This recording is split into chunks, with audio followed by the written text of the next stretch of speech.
नमस्ते। आज म कुरा गर्दैछु the little master, the god of cricket, master blaster, one and only Sachin तेन्दुलकरको बारेमा। सचिन तेन्दुलकरको जन्म भारतको मुम्बईमा भएको थियो। उहाँको क्रिकेटिङ करियर 1989मा इन्डिया पाकिस्तान सिरिजबाट सुरु भएको थियो, जहाँ उहाँले ओडिआई र टेस्ट म्याचमा डेब्यु गर्नुभएको थियो। उहाँसँग अन्तर्राष्ट्रिय क्रिकेटमा सबैभन्दा धेरै रन बनाउने रेकर्ड रहेको छ, जसमा सचिन तेन्दुलकरले 34,357 इन्टरनेसनल रन बनाउनु भएको छ, जुन अहिले पनि रेकर्ड कसैले तोड्न सकेको छैन।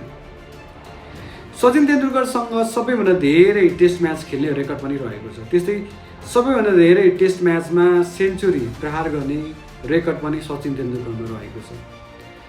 विश्व क्रिकेटले उहाँलाई the god of cricket, master blaster र इन्डियन क्रिकेटमा उहाँलाई पाजीको उपनामले चिनिन्छ। यो भिडियो तपाईँलाई कस्तो लाग्यो कमेन्ट गर्नुहोला।